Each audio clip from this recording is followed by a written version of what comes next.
The story of the Third Great War, Third Woe, Road to All-Out War. The battle lines have been drawn. All was prepared for the final clash between the forces of Androsica and their allies versus the forces of the Great Power. All forces from time and space have gathered in different planets, moons, and even space itself to fight. Each person in the main universe ready themselves in their own areas as the forces planned their attack against the Immortals. Andrew Sr., along with Siegfried and Zen, used their great powers to bring back many heroes of their allies of LaFleur and Androsica's past to fight in this epic final war. They will need all the help they can get, as the forces of light have their massive army. The three universes of Turan, Guardiana, and Albino, along with the Immortals on their side in the main universe. The other allies of LaFleur, and those whom oppose the universal heads of several other universes, ready themselves for war. It was fight or die now. The time for retreat was long over. Tabitha, for her part, laid the siege as the head of operations to ship out the amount of people in the main universe as the command hub and HQ on planet Utopia. As for the ordinary people of the universe, began to fight back against the great powers forces that had been running amok for the past 10 years. They used bombs, RPGs to blow up some of the enemy tanks. Here now are some of the heroes that will be brought back after this. This is done. The story of the war itself could begin. Alcana LaFleur, 63, the grandfather of Andrew the First, and the first LaFleur to take arms anywhere in all of time and space.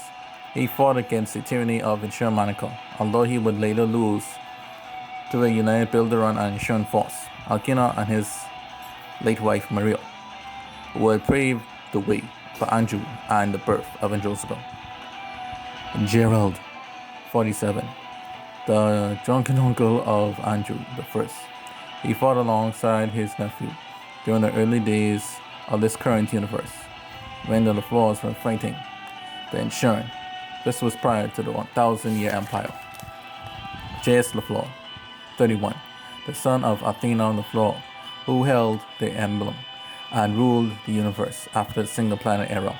J.S. was the only LaFleur that Diana hated because he had the Johnson back then J.S. Sharon bloodline in him.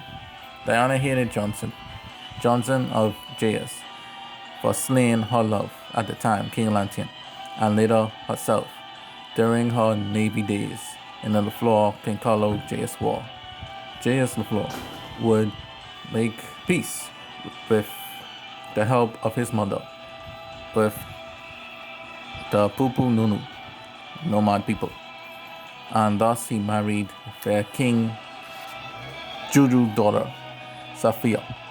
He would then rescue the wandering Daniel LaFleur, and with Daniel's help, Diana was persuaded to accept J.S. as a fellow LaFleur. Sophia LaFleur, 27, a brave and beautiful woman.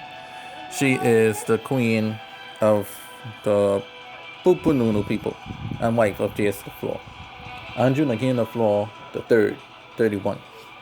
He is the son of the second and also the wielder of the emblem. During the true utopian story, he first appeared. He then appeared again, unknown to all at the time.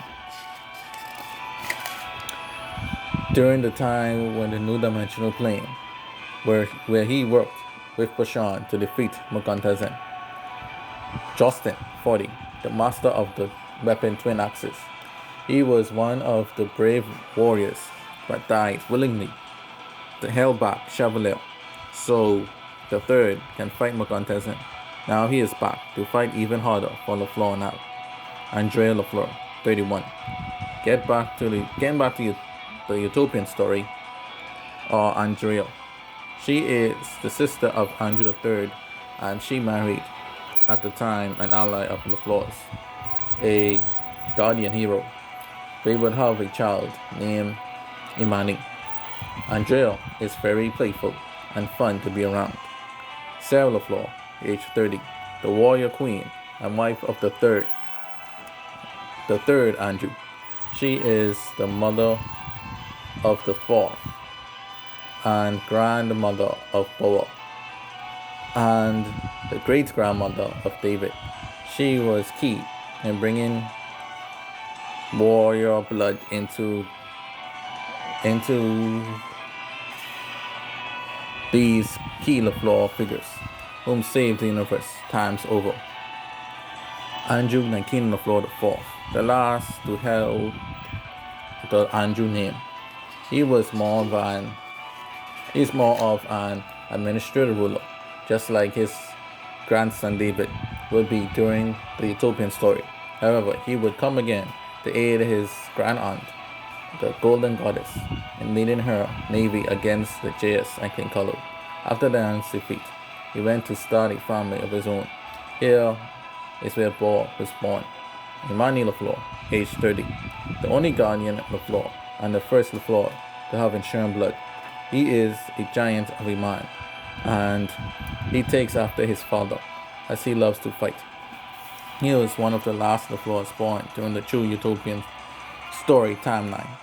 Boa LaFleur, age 35, the son of Navy Captain Andrew IV. He is the only LaFleur to use a blaster gun as his sole weapon, when an evil Scotia created an evil LaFleur common weapon. Boa was the first Boa whom had his own emblem.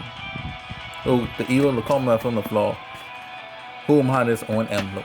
Boa was the first LaFleur to convert the multi-emblem into a blaster, which is a permanent part of the multi-emblem today, to defeat the evil LaFleur and Scotia. He later killed the King Kalu twins and freed the universe from King Kalu rule. Boa would appear again, working alongside the evil LaFleur under the LaFleur Prime during the Single Planet era.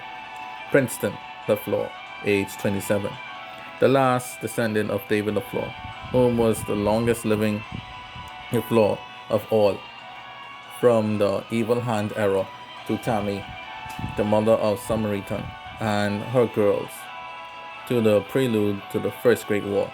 Princeton is the legitimate emperor of the 1,000-year empire.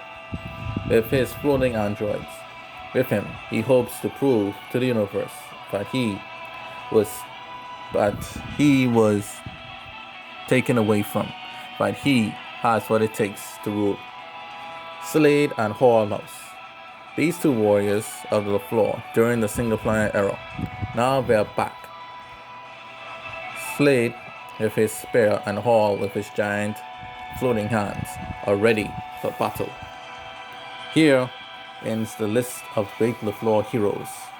Some married during the time of the true Utopian story, some from bygone eras, some allies, and some from the last 1,000-year empire. All these LaFleurs gathered, and LaFleur the first greeted his grandfather, and everyone greeted themselves, as it was Natasha LaFleur that gave the final orders. My friends, my family members, both past, present, and new, the next generation of this main universe, and those countless other allies in other universes, and different timelines even. The time has now come for us to stop this evil, to stop the madness of the time disruptions, and evil all across time and space. We must defeat Volcatia Magna and his false light to bring everlasting peace. The road to everlasting peace starts from here on this road to war. Let me hear your voices of triumph. Oh! They all cheered as the war for the fate of all time and space has officially begun.